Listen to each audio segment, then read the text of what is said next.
हम मीनू झा उपस्थित छी।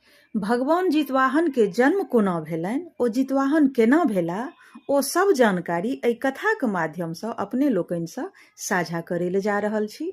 सबहक बाल बच्चा दीर्घायु रहे तकर मंगल कामना। सुनै जाओ ई जितवाहनक जन्मक कथा। एकटा गरीब व्यक्ति रहथि, हुनका एकटा बेटी रहनि जेकर नाम मसवासी रहै। ओ मसवासी विवाह नहि केने रहथि, कुमारिए रहथि। ओ अपन पिताके संग गुजर बसर करैत रहथि, जेना तेना गरीब रहथि। पिता मरलाक बाद एकटा अपना संगमे एकटा दासीके रखने रहथि, हुन अपन किछु मदद करैके लेल या समय बितबैके लेल। दुनू गोटे रहैत रहथि एकटा कुटियामे, गामक एकदम बाहरमे, साइडमे, बुझियौ तऽ जंगले झाड़मे।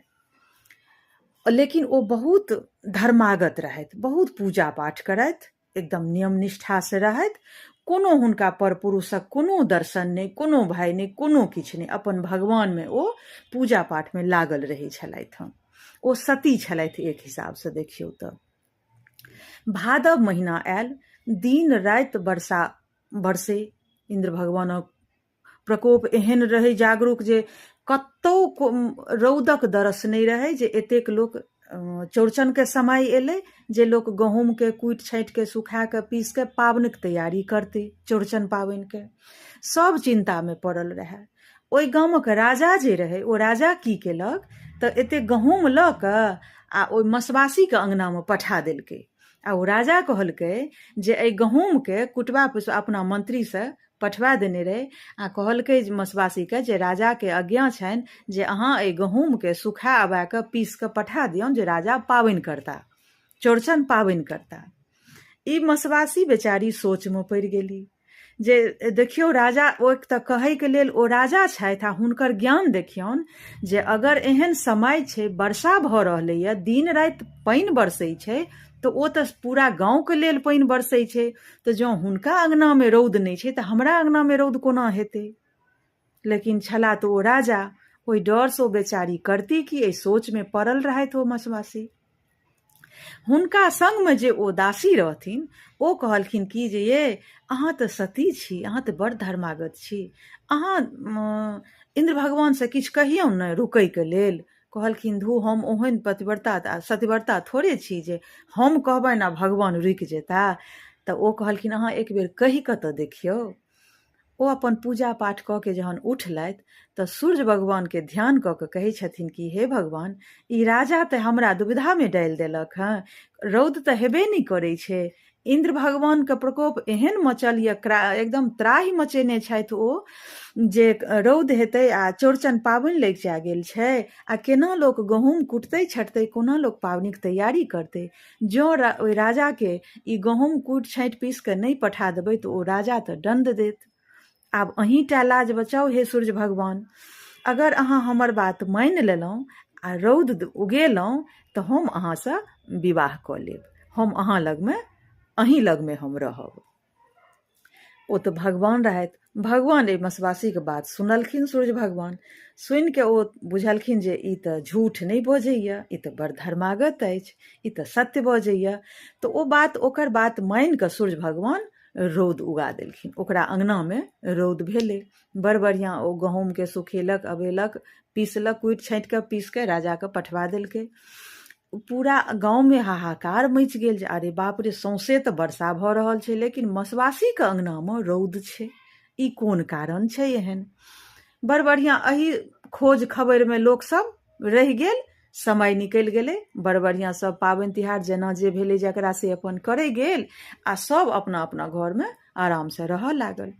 लेकिन मसवासीके दिमागमे ई बात चलैत रहै जे सूर्य भगवान हमर बात तऽ मानि लेलथि, रौद भेलै, सबके बड़ बढ़िआँ जकाँ पाबनि तिहार सब किछु भऽ गेलै। आब तऽ सूर्य भगवान हमरा लग एबे करता, हमर धर्म भग्न भऽ जायत। हम तऽ एतेक उम्र बितेलहुँ हँ, एहि पर पुरुषके या पुरुषसँ कोनो सम्पर्क नहि यऽ हमरा, आब हमर धर्म, हमर इज्जत कोना बचत। एहि सोचमे बेचारी लागि गेली। हुनका जेना मनमे एकटा आवाहन भेलनि जे आइ भऽ सकै छै भगवान एता, सूर्य भगवान। ओ की केलथि तऽ ओ जे कुटियामे रहैत रहथि ओहि कुटियाके चारू कात खूब नीकसँ नीप पोति धूप दीप जरा भगवानके स्वागतमे कोनो कसरि नहि छोड़लखिन। खूब नीकसँ स्वागतक तैयारी कऽ कऽ धूप दीप जरा कऽ एकदम गमका कऽ पूरा अपन कुटियाके सजेने रहथि फूलसँ। आ जतऽ ओ अपने सुतैत रहथि ओहि बिस्तरोके खूब ओहि बिछाओनके खूब सुन्दरसँ सजा देलखिन। भगवानक जे भोजन होइ छनि फल फूल जे हुनकर भोजन होइ छनि ओहो तैयारी केलखिन। आओर अङ्गनामे हुनकर भगवानके पैर धोइके लेल जल सेहो राखि देलखिन। जहन निशा भाग राति भेल आओर मसबासी की केलथि अपन दासीके सङ्गमे कुटियाके बाहर जाकऽ जङ्गलमे बैसि रहली। भगवान एलथि अङ्गना। निशाभाग रातिके ओ खराम पहिरने, खरामक आवाज खटखट अङ्गनामे होइत। भगवान मसबासी कतऽ छी अहाँ, मसबासी कतऽ छी अहाँ, अहाँ जे हमरा वचन देलहुँ ताहि अनुसार हम अहाँके वचनके मान रखलहुँ जे रौद उगल, आब अहाँ हमरा जे वचन देने छलहुँ ताहि वचनके मान अहाँ राखू, हम आबि गेल छी अहाँके समीप।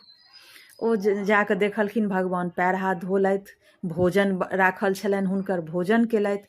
अन्दर गेलथि, जहन ओहि कुटियाके अन्दर गेलथि तऽ देखै छथिन बिछावन खूब सुन्दरसँ कयल यऽ, लेकिन ओहि बिछावनके ऊपरमे एकटा केराके घौर राखल छल आ एकटा चादरसँ झाँपल छल। भगवानके भेलनि सूर्य भगवानके कि जे मसबासी पड़ल छथि एतऽ। ओ चादर जे हटेलथि तऽ देखलखिन जे एतऽ केरा राखल छै। सूर्य भगवान तऽ क्रोधित तऽ ओ छलथि, हुनका आओर क्रोधित भऽ गेला, ओ बहुत क्रोध एलनि। ओ की केलथि तऽ ओहि क्रोधसँ ओहि केराके 2 टुकड़ा कऽ देलखिन आ ओ ओतऽसँ वापस चलि गेलथि। कहलखिन जे ई मसबासी तऽ हमरासँ बहुत छल केलक, एकरा एते आसानीसँ तऽ छोड़ल नहि जाय। ओ ओहि दिन वापस चलि गेलखिन। पहिलुका जमानामे की छलै जे 3 बेर सत्य होइ छलैए, 3 सत्य सत्य कयल जाइ छलैए। तऽ भगवान सूर्य सोचलथि जे नहि, पहिल बेर तऽ ई धोखा देलक, एक बेर आओर जाकऽ देखिए। फेर एलथि भगवान, फेर अबैके सोचलथि जे आइ राति फेर आयब। मसबासी सोचलथि जे भगवान तऽ क्रोधित छथि, एतेक आसानीसँ तऽ ओ अपन हार नहि मानता, ओ किछु ने किछु तऽ जरूर करता, आइ भऽ सकै छै फेर आइ एता। ओ की केलथि, जहिना तैयारी पहिलुक दिन केने रहथि ओही रूपे तैयारी दोसरो राति केलथि। भगवान फेर दोसर राति एलथि, फेर दोसर राति हुनका सङ्गे वएह घटना भेलनि। फेर ओहिना केराके घौर राखल, चादरसँ झाँपल, मसबासीके कतहु अता पता नहि। भगवान बहुत क्रोधित भेलथि, फेर ओ केराके घौरके काटि कऽ पानि तानि हरा कऽ चलि गेलखिन जे मसबासीके कमसँ कम एतेक पता चलबाक चाही जे भगवान आयल छलथि। आ मसबासी तऽ खुद बुझिते रहथि, फेर चलि गेलथि। मसबासी चलि तऽ गेलखिन, सामने तऽ नहि जाथिन, लेकिन हुनका दिमागमे चलिते रहनि जे ओहो तऽ भगवान छथि, एतेक आसानीसँ ओ अपन हार कोना मानतथि, ओहो सूर्य भगवान, क्रोधित तऽ ओ छथि। तेसरो राति ओ फेर वएह काज केलथि, ओहिना घर अङ्गनाके नीप पोति फूल धूप दीपसँ गमका कऽ सजा कऽ भगवानक सभटा जहिना तैयारी ओ 2 दिन केने रहथि 2 राति, तहिना ओहियो राति केलथि।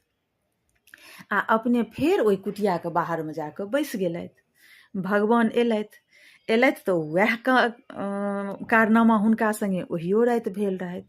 ओहि राति भगवान बहुत क्रोधित भेलथि। एक तऽ ओ 2 रातिसँ नहि भेँट भेल रहनि, ओ क्रोध तऽ थोड़े थोड़े रहबे करनि। तेसर बेरमे आओर क्रोध भऽ गेलनि, बहुत क्रोध हुनका जागि गेलनि। कतऽ खुशी रहनि जे ई सतिव्रतासँ मिलब, आओर कतऽ हुनकर सोच परमे पानि फेर देलखिन ई मसबासी।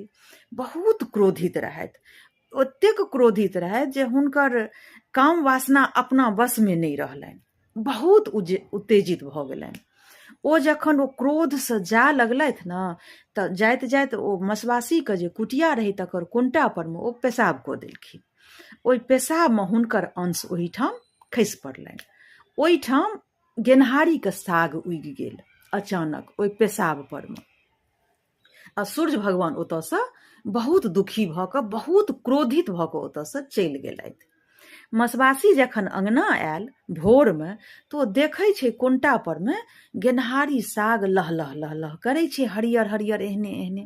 भूखायल रहबे करथि बेचारी, ओ नहि किछु सोचलखिन ने विचारलखिन, मोनमे ई भेलनि जे अचानक एतऽ गेनहारी साग कोना उगि गेलै, खैर जे किछु ओ की केलथि तऽ गेनहारी ओ जे हुनकर जे चेरिया रहनि तकरा कहलखिन जे आइ ई गेनहारी सागके तोड़ि कऽ आ एकरे रन आइ इएह खायब।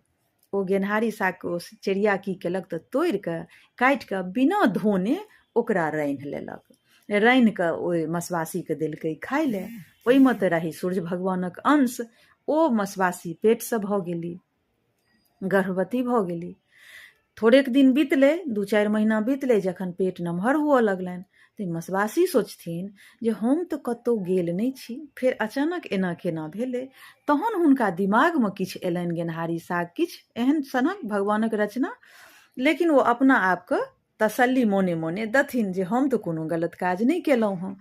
आ लोकसभ जे रहै ओहि बस्तीके लोकसभ ओ जहन मसबासीके देखलकै तऽ बहुत हँसी मजाक ओकर उड़बऽ लगलै जे अपना आपके तऽ ई बड़ सत्यव्रता कहै छै, लेकिन ई की कऽ लेलकै, ई तऽ एते धर्मागत छलैए, तऽ एना केना भेलै। तरह तरहके बात विचार हुअ लगलै। जहन समय पूरा भेल, बहुत सुन्दर एकटा तेजस्वी बालक पैदा भेल, मसबासीके जन्म लेलकै। ओकरा पोसऽ पालऽ लागल मसबासी अपन भगवानक वरदाने बुझि कऽ ओकरा पोसऽ पालऽ लागल। जखन बच्चा थोड़ेक नमहर भेल, जखन बच्चा पाठशाला जायके जोग भेल तऽ बच्चा पाठशाला जायके लेल अपना मायके मसबासीके कहलकै। ओ मसबासी कहलकै कि जे नहि, अहाँ पाठशाला नहि जाउ, अहाँ एतै रहू, अहाँ हमरा सङ्गे घरे परमे रहू। बच्चा बड्ड जिद करऽ लगलनि जे सब जाइ छै पढ़ै लिखै लए, हमहूँ जायब पाठशाला।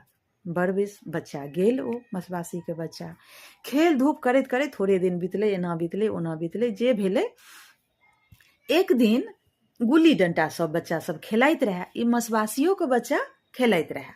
एकटा सोनिमे सब पैसै गेल तऽ ओहिमे किछु बच्चा कहलकै कि जे मायके नामसँ पैस आ बापक नाम लऽ कऽ ई सोनिसँ बाहर निकल।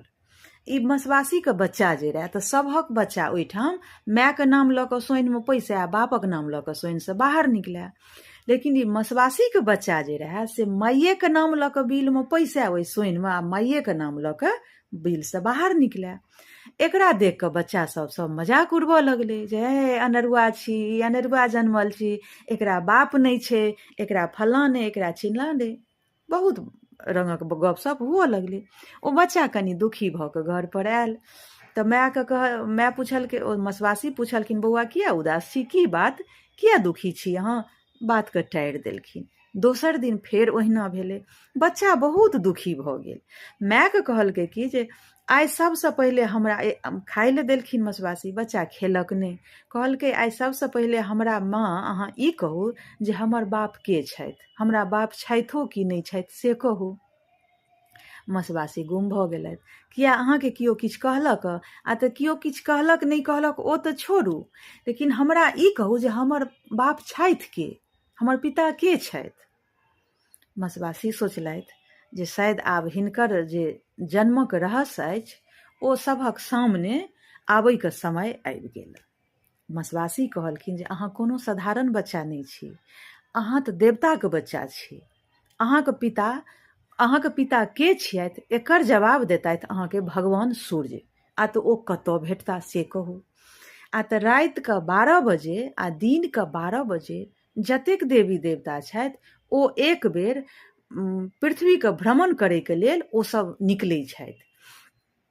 आइ रातिमे अहाँ ब्रह्मा स्थान चलि जायब आ ओतऽ जाकऽ छुपि कऽ बैसब आ देखबै जे 3टा रथ उड़ि रहलैए। ओहि रथमे पहिल रथके छोड़ि देबै, दोसरो रथके छोड़ि देबै, आ तेसर रथके अहाँ खूटी पकड़ि कऽ ठाढ़ भऽ जायब, हुनका रोकि देबनि आ हुनका अहाँ एतबी कहबनि जे हम बस्तीके मसबासीके बच्चा छी, हमरा मसबासी कहलथि जे हमर पिताके के छियै तकर जवाब अहीँ देब, से अहाँ हमरा कहू जे हमर पिता के छियथि, हम के छी। बड़ बेस ओहिना भेल। ओहि रातिमे ओ बच्चा गेलथि आ हुनका पाछू पाछू हुनकर माय सेहो एकटा वृक्षक साइडमे ठाढ़ भऽ कऽ सभटा वृत्तान्त देखै छलखिन हेँ। ओ बच्चा की केलक, जखन निशाभाग राति भेल तऽ ओ रथ जाय लगलै, भगवान के जहन लास्टक रथ रहनि तऽ ओहि रथ के जाके ओ बच्चा खुट्टी पकड़ि कऽ ठाढ़ भऽ गेल, रोकि लेलक। भगवान क्रोधित भऽ गेलथि। सूर्य भगवान कहलखिन एतेक हिम्मत ककरामे छै जे हमर रथके रोकि देलक। ओ देखलखिन, नीचाँ जे नजरि केलथि तऽ ओ देखलखिन जे बच्चा छै एकटा ठाढ़। भगवान फेर उतरि कऽ ओहि बच्चा लगमे एलथि आ कहलखिन, बच्चाके देख कऽ भगवान स्वयं मोहित भऽ गेलथि, एतेक देवचण्ठी ओ बच्चा देखैमे रहए। ओ कहलखिन, अहाँ के छियौ? अहाँके एतेक हिम्मत कोना भऽ गेल जे अहाँ हमर रथके रोकि देलहुँ? बच्चा कहलखिन जे हम मसबासीके बच्चा छी, और हमर पिताके कतहु अता पता नहि छनि। हमर पिता के छथि से हम नहि आइ तक देखलियनि हँ, नहि हम हुनकर नामो जनै छियनि। आ हमरा एहि बस्तीके लोकसभ बड्ड खोजबैए, बड्ड चिढ़बैए, कहैए ई अनेरुआ छै, ई अनाथ छै, एकरा माय पिताके कोनो अता पता नहि छै। भगवानके सभटा बात याद, भगवान छलथि, हुनका तऽ मोन हेबे करतनि। ओ सभटा बात ओहि बच्चाके कहलखिन नहि नहि, अहाँ अनाथ नहि छी, अहाँ तऽ हमर पुत्र छी, अहाँ तऽ सूर्य पुत्र छी। मसबासी अहाँके माय छियथि आ हम अहाँके पिता छी। आ तऽ आइ अहाँके एखन तक नामकरण नहि भेल, हम आइ अहाँके नाम रखै छी। आइ आसिन महीना छियै, आसिन महीनाके कृष्ण अन्हरिया तिथिके अष्टमी, अन्हरिया पखके अष्टमी तिथि छै। आइ अहाँके नाम पड़ल जितवाहन, जिमुतवाहन। जिमुतवाहनके अर्थ होइ छै जे मरल व्यक्तिके जे जियाबे, जकरामे ओ शक्ति छै जे मरल व्यक्तिके जियाबे, ओकरे कहै छै जिमुतवाहन। तऽ अहाँ एहि धरती परमे रहू, अहाँके जन्म साधारण नहि यऽ, अहाँ साधारण बच्चा नहि छी, अहाँके जन्म कोनो ने कोनो उद्देश्यसँ भेल यऽ। ओकर उद्देश्य इएह अछि जे एहि धरती परमे जे स्त्री लोकनि जितिया व्रत करती, आसिन महीनाके अष्टमी तिथिके जे व्रत करती, हुनकर बाल बच्चा सदा दीर्घायु रहतनि। ई वरदान हम अहाँके दै छी जे हुनकर बाल बच्चा सबके अहाँ रक्षा करबनि, एहि धरती परमे अहाँके बहुत यश हैत, अहाँ बहुत नाम कमाएब। ओ बच्चा सभटा बात सुनैत गेल। ओ बच्चा कहलकनि जे हमरा लगमे तऽ कोनो शक्ति छैहे नहि, हमरासँ तऽ किछु भए नहि रहल छै, तऽ हम मरल लोकके कोना जिया सकै छियै, हम लोकक बाल बच्चाके रक्षा कोना करबै? भगवान कहलखिन जे ओहो हम अहाँके दऽ रहल छी ने, 1 सालक शक्ति हम अहाँके दै छी, जे ई शक्ति अहाँ लगमे रहत 1 साल, जे अहाँ लोकक मदद करबै, लोकक हेल्प करबै। आ जे स्त्री जितिया व्रत केने रहती, अष्टमीके सप्तमीके नहा खेती, तेल खैर चढ़ेती, खीरा औंकरीके प्रसाद देथिन, वएह प्रसादसँ पारण करती। आ ओहि स्त्रीके, जे लोक जितिया व्रत केने रहती, हुनका निशा भाग रातिमे 2.5 घोंट खून अहाँ पीब, हर व्रतवाली सबके शरीरसँ। आ ओही खून पीलासँ अहाँके बरख दिन तक शरीरमे शक्ति रहत, जाहिसँ हुनकर बाल बच्चा सबके सबके एहि पृथ्वी परमे अहाँ रक्षा करबै। बरबेस यह उद्देश्य यऽ। आ अहाँके माँके समय आब पूरा भऽ गेल, हुनकर जे धर्म छलनि हँ तकर फल आइ भेट जेतनि। हुनका लऽ कऽ हम स्वर्गलोक जा रहल छी, और अहाँ एहि धरती परमे रहू। कहलखिन ठीक छै, अहाँ प्रचार सरचार करू एहि धरती परमे जे हम जितवाहन छी, अहाँ नामक लोक व्रत करत, तकर बाल बच्चा दीर्घायु रहतै, एहि सबके अहाँ प्रचार करू। ओ बच्चा ओ जे छलखिन मसबासी, तिनका लऽ के सूर्य भगवान चल गेलखिन। आ बच्चा ओहि धरती परमे ओहि नगरे नगरे अपन घूमऽ लगलथि। घूमैत घूमैत जहन किछु दूर गेला ने, तऽ देखलखिन जे ओहि गाँवमे भगदड़ मचल छै, लोक एक दोसरमे टकरा रहल छै, भागि रहल छै। तऽ एकटा वृद्ध ब्राह्मणसँ पूछलखिन, व्यक्तिसँ, जे की बात छै बाबा, एना भगदड़ किया मचल छै, सबगोटे किया भागि रहल छी? तऽ ओ बाबा कहलखिन जे ओ बच्चा तहूँ भाग, हाथी बेमत भऽ गेलैए, ओ हाथी सबके मारने घुरै छै, तोरो मारि देतऽ, तू चल एतऽसँ, तोहूँ जा कोनो घरमे नुका जा, अपना माय बाप लगमे चल जा। ई बच्चा सोचलथि जे बाप रे, ई तऽ बड़का भारी जुलुम भऽ रहलैए, हाथी तऽ ककरो नहि छोड़तै, हाथी बेमत भऽ गेलैए। तऽ ओ की केलथि, जंगलमे चलि गेलथि। आ पहिले पात झाड़ जड़ी बूटी एहन छलै जाहिमे नशीली दवा रहै छलैए, ओहिमे जहर पायल जाइ छलैए, ओ सब सबटा पात जे हुनकर समझमे एलनि, भगवानेके जहन अंश छलै तऽ ओ सबटा पात तोड़ि कऽ आ ओकरा कुटि चुड़ि कऽ ओकरा लड्डू जकाँ बना लेलखिन।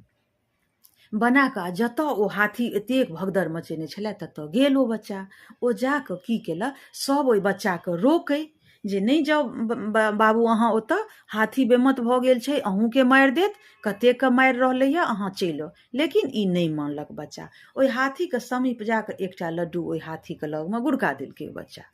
ओ हाथी ओ लड्डू खेलक। ओ हाथी जे ओ लड्डू खेलक तऽ ओ नशीली रहै। ओ हाथी कनि थकथका गेल, ओतऽ जेना लगलै जे ओकरा शरीर काज नहि करै छै। फेर दोसरो लड्डू गुड़केलक, फेर ओ हाथी ओ लड्डू खेलक। अहिना खा कऽ ओहि हाथीके ओ लड्डू खुआ कऽ बसमे कऽ लेलक ओ बच्चा। ओ जितवाहन भगवान बसमे कऽ लेलथि। बड़ बेस। ओतऽ ओकर बाद की भेल तऽ ई जखन ओ हाथी बेहोश भऽ के खसि पड़ल, ओ जहन सबटा लड्डू ओकरा खुआ देलकै हाथीके, हाथी बेहोश भऽ कऽ खसि पड़ल। खसलाके बाद तऽ एहि बच्चाके जय जयकार हुअ लगलै। ओ 5 सालक बच्चा जय जयकार भऽ गेलै ओहि बस्तीमे जे बाप रे ई बच्चा के छी, एना केना भेलै, ई बेमत हाथीके अपना बसमे कऽ लेलकै, की कारण? फेर ओ कहलकै ओ बच्चा जे हम जितवाहन भगवान छी, एना एना आसिनमे से अन्हरिया पखमे अष्टमी तिथिके व्रत, हमरा नामक व्रत करै जायब, सभक बाल बच्चा दीर्घायु रहत, सभक बाल बच्चाके हम रक्षा करब, तही हेतुसँ हम अहाँ सभक बस्तीमे उपस्थित छी। अहाँ सब एहि पाबनिके तैयारी करू, ई पाबनि बहुत नजदीक आबि गेल यऽ। किओ किओ ओहि बच्चाके बच्चाके जे देखने रहै नजरिसँ ओ हाथीके बसमे करैत, ओहि बच्चा जेना जेना नियम निष्ठा ओहि व्रतक कहलकै तऽ किओ किओ लोक केलक, किओ लोक नहि केलक। बड़ बढ़िआँ समय बीत गेल।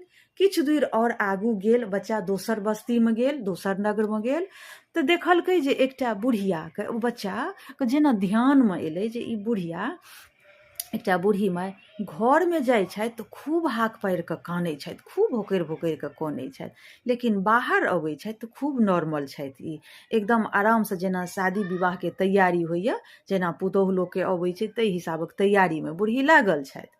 ओ बच्चा ओहि बूढ़ी लगमे जाकऽ कहै छथिन कि जे आइये बूढ़ी माय, एहन कोन कारण छै जे अहाँ घर जाइ छी तऽ हाक पारि कऽ कानै छी भोकार पारि कऽ, आ बाहर अबै छी तऽ अहाँ नॉर्मल छी, की बात छियै? कोन एहन राज अइ, कोन एहन दुःख अइ जे तकरा अहाँ छुपेने छी, अपन दुःखके व्यतीत करै छी घरमे जाकऽ आ खुशी जाहिर करै छी बाहरमे आबि कऽ? बूढ़ी सोचमे पड़ि गेली जे हम तऽ ई बात ककरो कहलियै या नहि, हम तऽ चुपचाप कानै छी घरमे, आ ई तऽ 5 सालक बच्चा छै तऽ एकरा केना पता चललै ई बात? ओ बूढ़ी कहलखिन जे ई बात अहाँके केना पता चलल बौआ? हम तऽ ई बात ककरो कहलियै नहि। आ तऽ केना पता चलल से तऽ अहाँ छोड़ू, लेकिन किया ई बात अहाँ करै छी, कानै छी आ खुशी छी, दुखियो छी और सुखियो छी से कहू। कहलखिन की कहब, एहि गाँवके जे राजा छथिन ने हुनका ओ एकेटा संतान छनि, एकटा बेटी हुनका, लेकिन ओहि बेटीके कोन एहन कारण छनि जे पुरुषसँ बियाह होइ छनि पहिलुके रातिमे ओ पुरुष मरि जाइ छै। आइ तऽ राजा ढोलहो दिएने छै भरि गाँवमे। पहिले की होइ छलै तऽ राजाके कोनो बातके जानकारी देबाक रहै छलै तऽ ओ ढोलहो दियबै छलखिन हेँ राजा, तहिना ढोलहो दिएने छलखिन। तऽ आइ रातिमे हमर बेटाके पारी छै जे आइ ओहि राजाके बेटी लगमे जेथिन आ हमर बेटा, आ राजा कहलखिन जे जकरा लगमे हमर बेटी विवाह करत आ ओ जीवित रहत तकरा ओकरेसँ हम अपना बेटी एक राति जेतै, आ जँ ओ व्यक्ति जीवित रहि जेतै तऽ ओकरेसँ हम अपन बेटीके विवाह करब आ अपन आधा राज बाँटि कऽ ओकरा दऽ देबै। तऽ आइ राति तऽ एना केलासँ बहुत गोटे गाँवमे मरि गेला, आइ हमर बेटाके पार अछि। तऽ तेँ दुखी छी एहि दुआरे जे काल्हि हमर बेटाके मुँह नहि देखब, किएक तऽ बेटा तऽ हमरो नहि जीत। तऽ ताहि दुआरे दुखी छी तऽ घरमे जाकऽ कानि लै छी, आ सुख एहि दुआरे अछि जे बेटाके बियाह हैत तऽ ओहि दुआरे सुखी छी तऽ ओ खुशी जाहिर करै छी तऽ गीतो गबै छी आ बियाहक तैयारियो करै छी। कहलखिन बस ई बात छै। आ तहन ओ बच्चा कहलखिन जे एकटा काज करू, जहन अहाँ बेटाके बियाह हैत, अहाँके बेटा जे ओहि राजकुमारी लगमे जेथिन, ओहिसँ पहिले हमरा ओहि राजकुमारी लगमे जाय देब। हम जेना जेना अहाँके कहै छी तेना तेना हमर बात अहाँ मानू। कहलखिन ठीक छै। ओ जितवाहन भगवान की केलथि, ओहि राजकुमारीके लगमे ओहि रातिमे गेलथि। ओहि राजकुमारी लगमे जे गेलथि, राजकुमारी पलङ्ग परमे सुतल रहथि, तऽ ओ देखलखिन ओ की केलथि, ओहि राजकुमारी लगमे एकटा केराके घौरके राखि कऽ ओहिमे एकदम छोट छोट एकदम मेही मेही पूरा केराके घौरमे सुइया नोकीला चीज सब ओहिमे के भोंकि देलखिन आ चादरसँ झाँपि कऽ राजकुमारी लगमे राखि देलखिन, सुता देलखिन ओहि केरा घौरके। ओ राजकुमारी जहन निशा भाग राति भेलै तऽ राजकुमारीके नाकमे नागक बसेरा रहनि, जाहिसँ जे व्यक्ति हुनका लगमे जाइ छलनि हँ रातिकऽ तकरा ओ नाग डसि लै छलै। एक हिसाबसँ बुझियौ तऽ ओ राजाके जे बेटी रहथिन राजकुमारी, ओ नाग कन्या रहथिन। ओ हुनका डसि लै छलखिन, जाहिसँ मृत्यु भऽ जाइ छलनि आ जकर इल्जाम अबै छलनि हँ ओहि राजकुमारी लगमे। लेकिन राजकुमारीके एहि बातक किछु जानकारी नहि जे ओ के छियथि, हुनका शरीरके कोन अङ्गमे कोन एहन चीजक बसेरा छनि, लेकिन रहनि तऽ हुनका नाकमे नागके बसेरा। ठीक छै, जहन ओ निशा भाग राति भेल आ ओ राजकुमारी अपन मुँह उघारलथि, नाग जहन ओ हुनकर ओ ध्यान अयलनि जे आब हम ककरो डसियै, तऽ ओ जहन ओहि केराके घौर परमे जे ओ फन मारलखिन, ओ नाग ओहि राजकुमारीके नाकसँ निकलि कऽ आ ओ बच्चा, ओ जितवाहन भगवान ओही घरमे छुपल सभटा वृत्तान्त देखै छलखिन हँ। ओ नाग जे ओहि नाकसँ निकलल आ केराके घौर पर जे फन एना कऽ मारलकै तऽ हुनका नाकमे ओ चुभि गेलै सुइया, खून बहऽ लगलै। तखने ओ एतेटा हाँसूसँ नागके 2 टुकड़ा कऽ देलखिन ओ बच्चा आ ओकरा झाँपिके पलङ्ग तरमे राखि देलखिन। बड़ बढ़िआँ ओ बच्चा ओहि घरसँ निकलि गेल आ निकलिके ओहि ब्राह्मण बूढ़ीके कहलखिन आब अहाँ अपना बेटाके पठाउ। आ अपन हुनका ओहि बच्चा ओहि बूढ़ीके बेटाके कहि देलखिन जे भोरमे जे राजा अहाँके पूछता जे अहाँ बचलहुँ केना, तऽ अहाँ कहबनि जे राजकुमारीके नाकमे नागक बसेरा छलनि, जाहिसँ केओ व्यक्ति हिनका लगमे जे अबै छलखिन तऽ ओ डसि लै छलनि हँ आ ओ व्यक्ति मरि जाइ छलथि हँ। एहिमे राजकुमारीके कोनो दोष नहि छनि, राजकुमारीके एहि बातक कोनो जानकारी नहि छलनि हँ। हैया तकर सबूत अछि जे हौया ओहि नागके हम मारि देलहुँ आ हौया पलङ्ग तरमे ओ झाँपल अइ पेटारीमे। इएह बात अपन कहलखिन। भोर भेल, राजकुमारीके रूमसँ कोनो जे हुनकर जे घर कमरा रहनि ताहिमे से कोनो कनैके आवाज नहि आयल।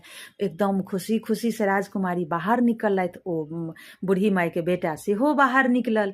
तहन जहन देखलखिन राजा सभटा बात पुछलखिन तऽ कहलखिन जे एना एना बात, राजकुमारीके नाकमे नागक बास छलनि हँ, जाहिसँ सब व्यक्तिके मृत्यु भऽ जाइ छलनि हँ आ इल्जाम अबै छलनि हँ राजकुमारी पर।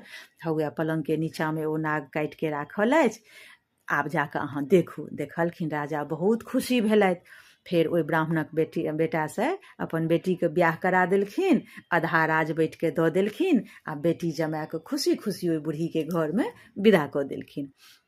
जखन ई अयलथि बूढ़ी देखलखिन बेटाके आ पुतहुके, बहुत खुशी भेली। तखन बूढ़ी ओहि भरि पाँचके बच्चाके ओहि जितवाहन भगवानके पकड़ि कऽ कहलखिन आब तऽ अहाँ अपन रहस्य कहू जे अहाँ के छियौ, अहाँ केओ साधारण बच्चा नहि छी। तहन जितवाहन भगवान कहलखिन जे हम जिमुतवाहन भगवान छी, हमर जन्म, हम सूर्य पुत्र छी, मसवासी हमर मायके नाम छलाह आ हम सूर्यक पुत्र छी। हमर जन्म एही उद्देश्यसँ भेल जे एहि पृथ्वी परमे केओ संकटमे अछि, केओ ग्रहित अछि तऽ ओकर ग्रह काटी, ओकर ओहि संकटसँ हम उबारी, आ मृत्यु अगर होइवला छै तऽ ओकरा हम जीवन दान दिए। हमर उद्देश्य इएह अछि। बस हमर नामक व्रत अहाँसभ करै जाउ, जाहिसँ हमरो शक्ति हैत जे हम अहाँ सभक मदद करी। हमर नामक व्रत इएह अछि जे आश्विन महीना कृष्ण पक्षमे अन्हरिया तिथिके अष्टमी तिथिके हमर व्रत करू। जाबत तक अष्टमी तिथि रहत ताबत तक अहाँसभ निर्जल रहि कऽ हमर व्रत करब, सप्तमीके नहायब खायब, अष्टमीके व्रत करब, नवमीके पारण करब। इएह हमर उद्देश्य छल, एही उद्देश्यसँ हमर जन्म भेल यऽ। आब अहाँसभ एहि व्रतके पूरा करै जाउ आ हमरा शक्ति हैत अहाँसभक व्रतसँ। इएह अछि जितियाके कथा छल, जितवाहन जन्मक कथा अहाँ सबसँ साझा केलहुँ। एते जानकारी हमरा छल, एहिमे किछु आगुओ पाछू भऽ सकैए, लेकिन हमरा जे बुझल छल अहाँ सबसँ साझा केलहुँ। सभक जितिया खूब नीकसँ सम्पन्न हुए तकर मंगल कामना। धन्यवाद। जय मिथिला, जय मैथिली।